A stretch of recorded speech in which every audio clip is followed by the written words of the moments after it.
China का सबसे अमीर आदमी जैक मा मिसिंग है। एक ऐसा आदमी जो सिर्फ एक बिजनेसमैन नहीं, एक सेलिब्रिटी है, चाइना के रियल हीरोज में से एक। वो पिछले 2 महीनों से कहां है, किसी को पता नहीं। Where in the world is Jack Ma?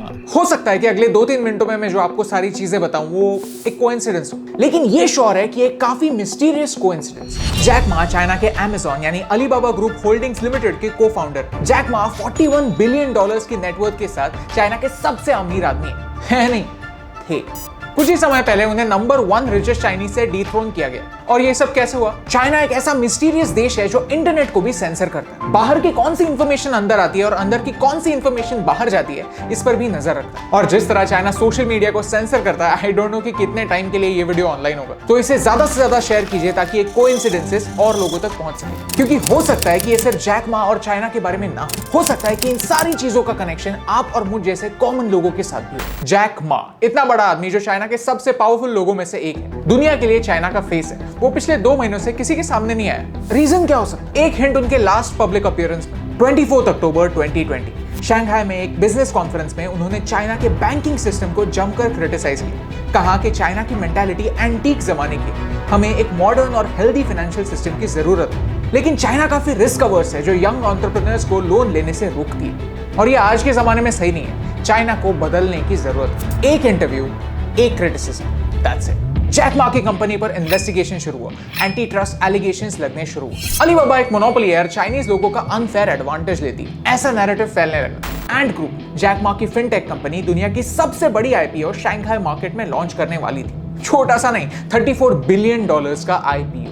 Corona virus जैसे सिचुएशन में जहां दुनिया की सारी इकोनॉमीज होप के एक छोटे से तिनके को भी छोड़ती नहीं है, वहां चाइना ने इस आईपीओ को कैंसिल कर दिया। एज इफ ये मूव दूसरे कंपनीज के लिए एक मैसेज था कि आप भले कोई भी हो, आप चाइना के सुप्रीम पार्टी के अगेंस्ट एक शब्द भी नहीं बोल सकते। 14 नवंबर जैक मा के खुद के एक अफ्रीकन टैलेंट शो का ग्रैंड फिनाले होने वाला था। Let me tell you, Jack Ma ऐसी पर्सनालिटी है जो हमेशा स्पॉटलाइट में रहते हैं, ग्लोबल लीडर्स से मिलते जुलते हैं। उन्होंने खुद के ही टैलेंट शो का ग्रैंड फिनाले ऐसे ही मिस कर देना थोड़ा सस्पिशियस है।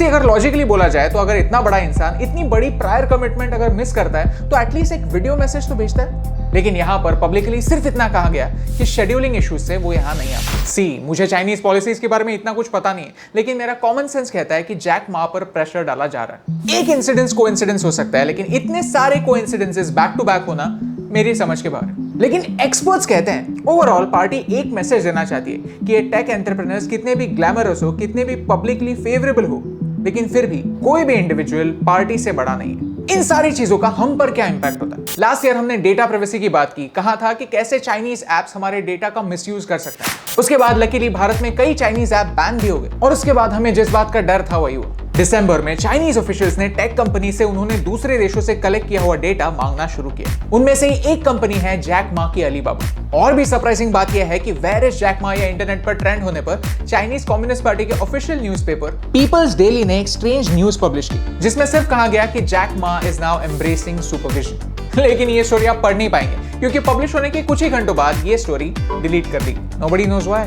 लेकिन सबसे सरप्राइजिंग बात तो मैंने वीडियो के एंड के लिए बचा के रखी थी, और वो ये कि एक वेल नोन चाइनीज पर्सनालिटी गायब होने का ये फर्स्ट इंसिडेंस नहीं है। एक रियल एस्टेट बादशाह चाइना के सुप्रीम लीडर को क्लाउन बुलाता, कहता है कि कोविड-19 को सही तरीके से हैंडल नहीं किया गया, और फिर गायब हो जाता है। फिर सडनली न्यूज आती है कि 18 साल के लिए उन्हें जेल जाना होगा। वैसे ही वुहान से जर्नलिस्ट गायब होना, ऐसे कई कोइंसिडेंसेस चाइना में होते रहते हैं। ये सच है कि चाइना की कई टेक कंपनीज के बोर्ड ऑफ डायरेक्टर्स पर चाइनीज कम्युनिस्ट पार्टी के मेंबर्स होते हैं, और पार्टी के अगेंस्ट होना तो कोइंसिडेंसेस को बुलावा देने जैसा होता है। हमें सच में नहीं पता कि जैक मा कहां है और उनके साथ क्या हो रहा है, लेकिन अगर इतना पावरफुल इंसान भी चाइना के पॉलिटिक्स के सामने झुकता है, then just think about it, जिन कंपनीज के साथ हम हमारा डेटा इतनी खुशी खुशी शेयर करते हैं, वो भी कैसे झुकती होंगी। और ये सवाल सिंपल है, इसी सिंपल सवाल को और लोगों तक पहुंचाने में हमारी हेल्प कीजिए, ताकि नेक्स्ट टाइम जब आप शॉपिंग करने जाएं तो प्राइस टैग के अलावा और भी कई रियलिटी साफ साफ देख पाएं, और ये फैक्ट आप तक पहुंचाने से मुझे फर्क पड़ता है।